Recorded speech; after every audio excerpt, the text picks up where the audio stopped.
Olá, pessoal. Estamos aqui, então, em nossa sexta aula, né? Estamos na temática das teorias do desenvolvimento da aprendizagem e as nossas primeiras teorias, então, são as teorias associacionistas, né?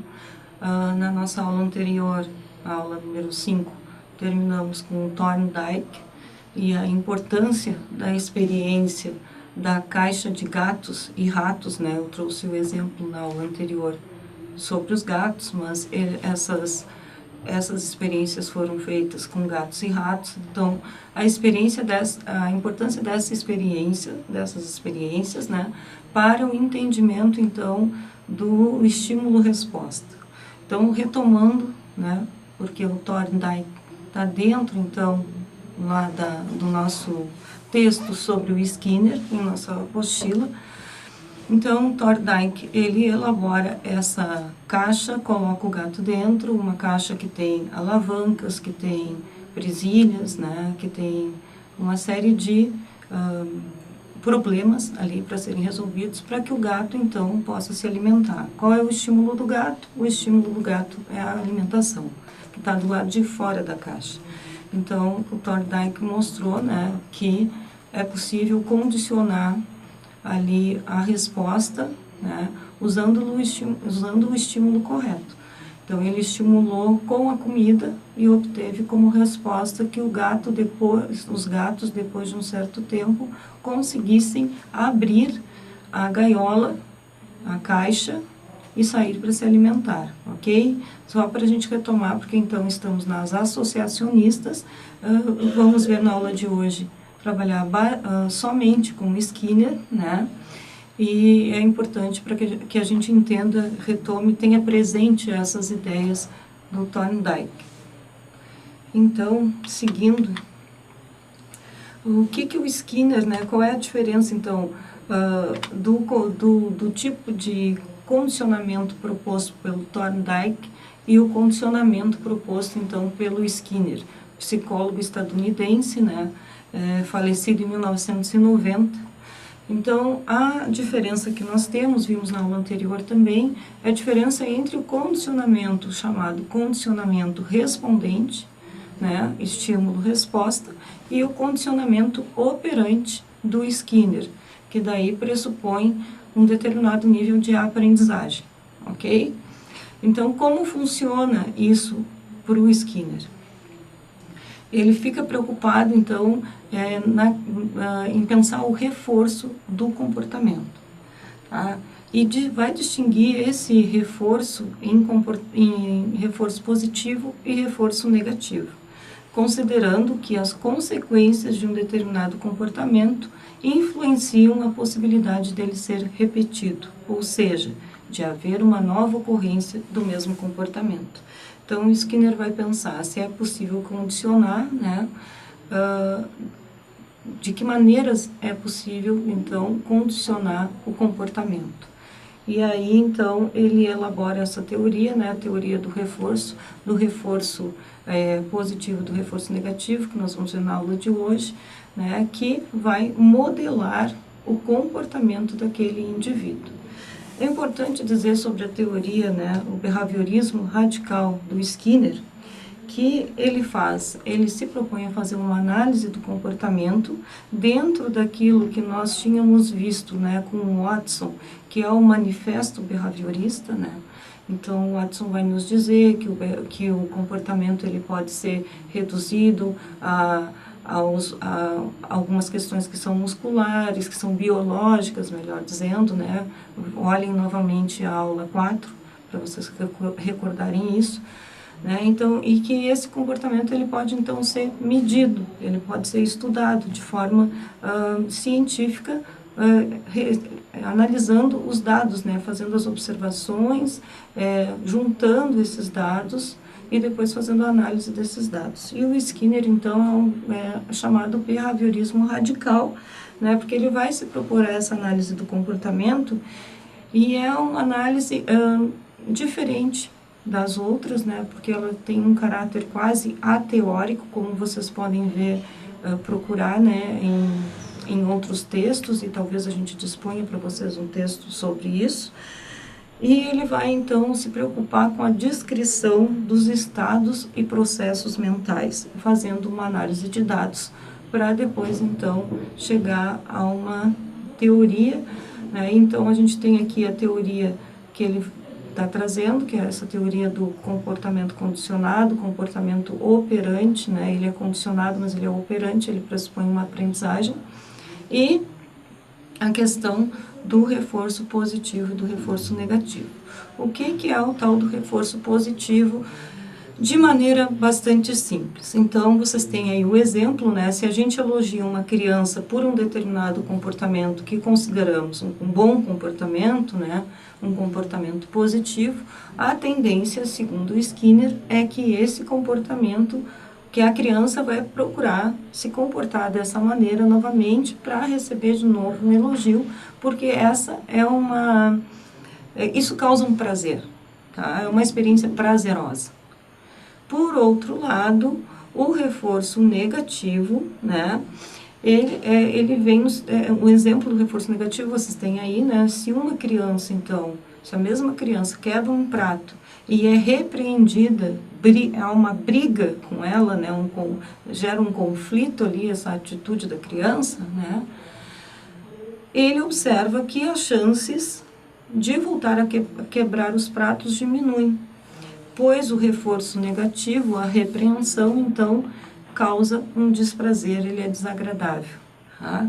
Então, para vocês verem, assim, né, puxando isso para a nossa sala de aula, e acredito que vocês possam fazer essa reflexão a partir do momento que vocês estiveram na escola, como o behaviorismo, nesse sentido, é bastante presente, né? E talvez, né, não posso afirmar, eu posso afirmar a partir da realidade que eu vivo, né, que o reforço negativo, ele é bastante utilizado, enquanto o reforço positivo, eventualmente, ele é utilizado tanto pela família como pela escola, né? Mas o que a gente observa é um Skinner muito vivo em sala de aula. A questão do castigo, por exemplo, que é a punição, né, ela é um reforço negativo a um determinado comportamento. E a premiação, o agrado, né, ela seria, então, esse reforço positivo a um comportamento. Vamos seguir, então. Então, o Skinner está nos dizendo que o comportamento ele tem uma consequência. Tá? Quando a consequência é agradável, o comportamento vai se repetindo. Ocorre, então, um reforço positivo. Caso contrário, se o indivíduo for punido, a frequência do comportamento diminui. Então, de novo, né, pensando na sala de aula, se uma criança está aprendendo, né, ela mostra que dá pequenos passos em direção à aprendizagem, que seja de matemática, de português, né, da língua, melhor dizendo, e o professor expressa alegria, né, ou expressa um elogio para essa criança, a tendência no comportamento humano é que essa criança vá buscar repetir, né, essa experiência com o professor, essa experiência de ser elogiado pela figura de poder que é o professor. Tá? E, por outro lado, então, a gente tem o que a gente já falou, o reforço negativo, né? O Skinner, desde muito cedo, ele estabelece, então, uma distinção entre as respostas produzidas em reação direta à estimulação, como as respostas que são clássicas do Pavlov, né? Vocês lembram lá do Pavlov, com o cão, a salivação, né? O experimento que ele faz, que é muito direto, né? Ele mostra que a comida, né, provoca a salivação do cão. Depois, mais adiante, o experimento continua, só para a gente recordar. Então, toca-se a campainha, junto com colocar a comida para o cão, e o cão saliva. Lá, mais adiante, passando a um certo tempo, se tira a comida, se toca a campainha e o cão continua salivando. Né? Então, não precisa mais do estímulo direto ali, que é a alimentação, né? mas com outro estímulo que é introduzido, que é a campainha, consegue-se o mesmo efeito que é a salivação do cão. Essa é uma experiência bastante importante que vai trazer uma luz, né, ao entendimento do comportamento tanto animal, depois aplicado também ao comportamento humano. Tá?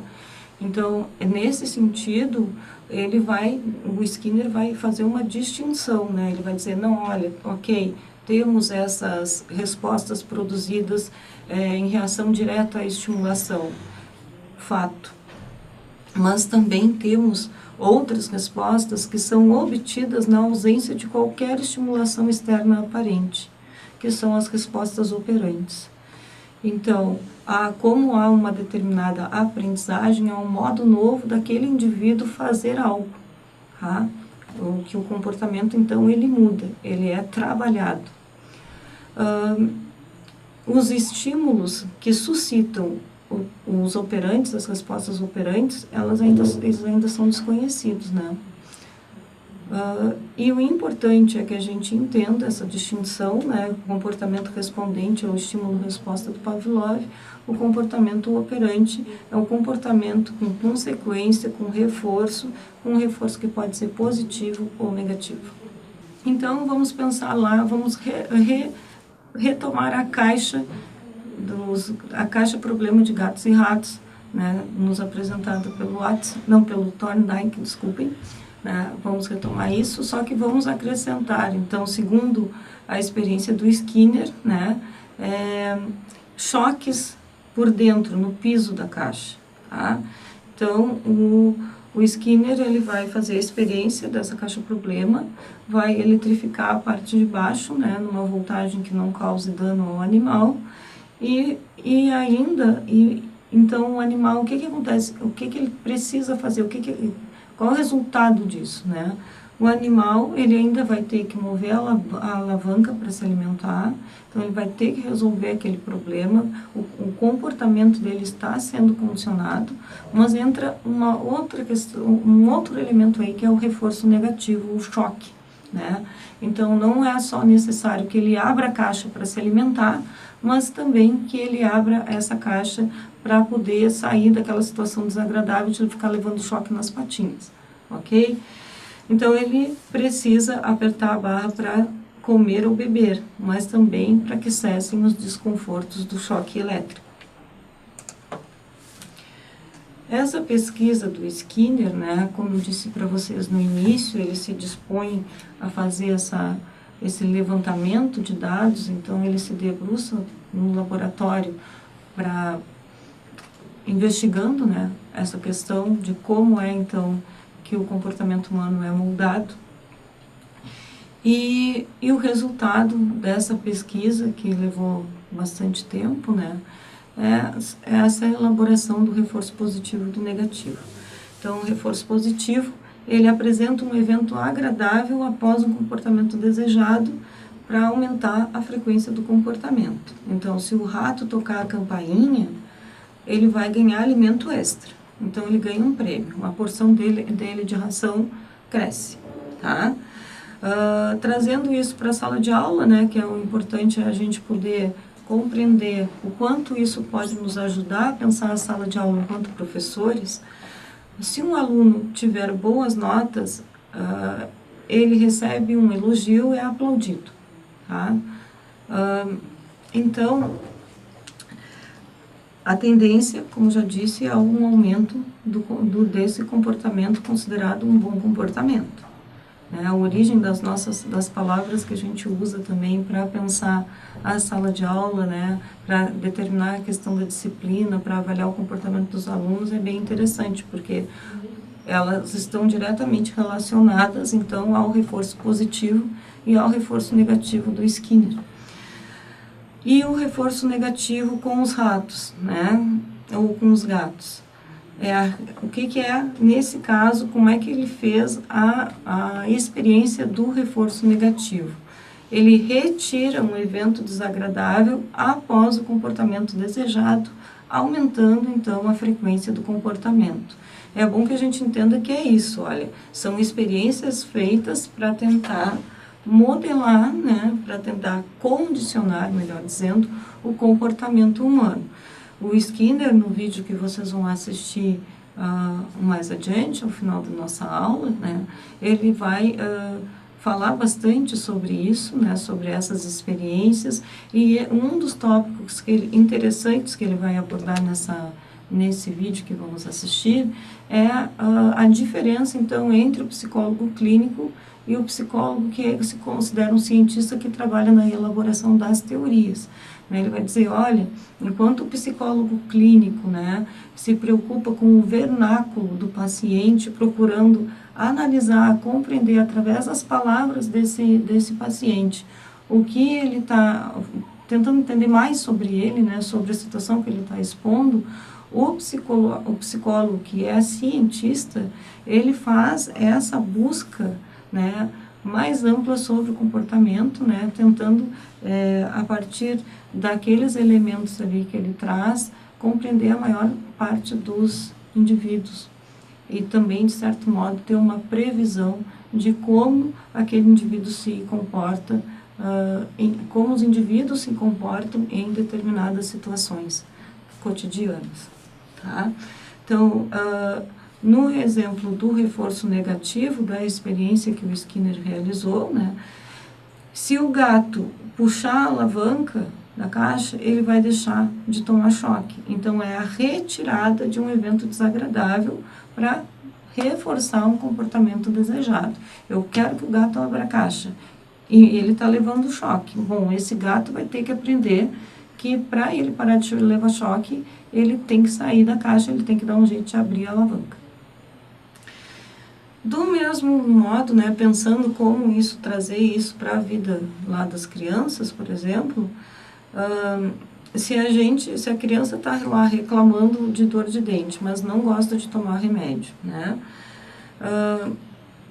a gente, fazendo esse experimento, né, levando em consideração que estamos lidando com seres humanos, né, se a criança tomar os remédios, logo ela observa que ela vai deixar de sentir a dor de dente, tá? Então, só para a gente pensar que sempre lembrar que essas experiências foram feitas em animais, mas elas servem também para a análise do comportamento humano, fazendo as devidas aproximações.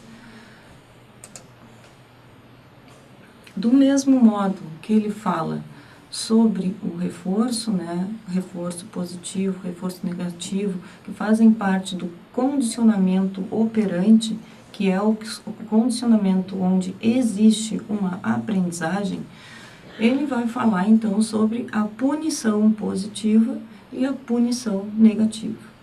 O que é então a punição positiva? É a apresentação de uma consequência desagradável após a realização de um comportamento não desejado. Então, a criança tem um comportamento não desejado, então, esse comportamento vai ter uma consequência desagradável, tá? Para quê? Para que ocorra a diminuição da frequência do comportamento. Então, vocês observem que no caso do reforço, ele trabalha com o aumento da frequência de um determinado comportamento. Na questão da punição, ele vai trabalhar com a diminuição da frequência de um determinado comportamento, tá? Então, se o rato sair do caminho que ele estabeleceu, ele leva choque. Então, olha a continuação das experiências feitas com os animais. Se produz uma trilha, né?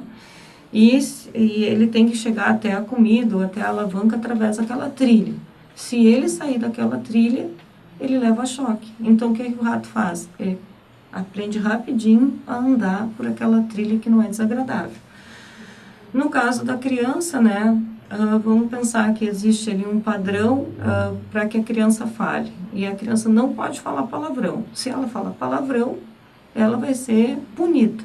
Vai se retirar algo dela, né, algo que ela goste, para que então ela diminua esse comportamento de falar palavrões, por exemplo, tá?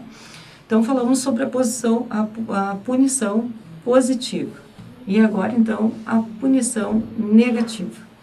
Então, a punição negativa se trata da remoção de um evento agradável após a realização de um comportamento não esperado, diminuindo, então, a frequência do comportamento.